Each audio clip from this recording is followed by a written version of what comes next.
New atheism. What is it? Is it a dead-end wall for religion, or is it a useful step for religion and a net benefit overall? New atheism has been spearheaded by people like Christopher Hitchens and Richard Dawkins in the early 2000s. What do we think of it? Well, in very simple terms, new atheism has also led to what you could call a new theism as well. And that's what you have to expect. It's all very well saying there's a group of people called new atheists with their books and their thoughts, but that's going to lead to a pushback. And sure enough, we're seeing new theism coming out from a whole lot of different people. And this is where you see the risk. If you talk about the virgin birth being an irrational claim of Christianity, the virgin birth of Jesus, well then, of course, all the new theists will do is point to the start of the universe and say, well, you claim it's a virgin birth of the entire universe, so that is trillions of times more irrational. So, it's a problem. New atheism is not necessarily reasonable, rational, logical. If anything, it leaves itself open to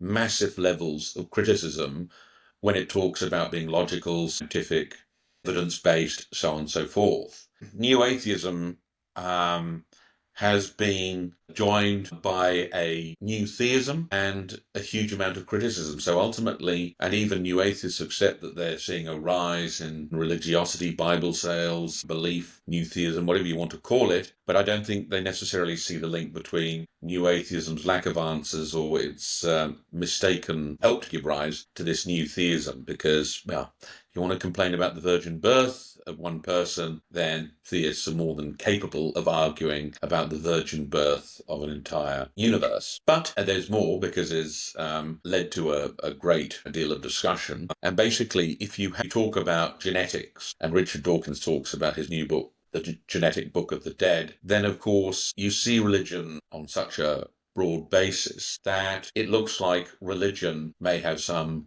genetic predisposition. So we are genetically predisposed to talk about religion. Unfortunately for Richard Dawkins, he probably doesn't want genes linked to religion, but religion seemed to be ubiquitous across humanity. So you have to ask the question, does our genetic makeup cause us to talk about religion? If God didn't invent us, as atheists would say, and there is no God, as they would say, then we, as in humans, invented God. And if we invented God, then there could easily be some sort of genetic basis for that. Otherwise, why does every culture seem to have their own creation myth? And this is where some of the geneticists seem to be getting into trouble. They don't realize that their own arguments about genes sort of could also explain religion. I think they would like to just explain it away as confusion, nonsense, or simple irrationality, rather than some sort of genetic predisposition. Either way, new atheism is probably a net benefit to religion, because it's helped create this new theism, extra discussion, and that's why you're seeing religion on the rise, faith on the rise. And I suppose the last point is really that faith is also something that's really tripped up the new atheists, because they claim there's no God, and they claim there's no divinity or divine nature of any kind, and that they are wholly scientific. And of course, no one is wholly scientific, logical, based on evidence. You have some faith about the future, based on the past, even if you can't state specifically what that fact is that you're basing your faith on the future possibility on. So you may have a feeling that something's going to happen, or that you should do this or that, so on and so forth. You have faith. And that's the reality. I suppose faith is also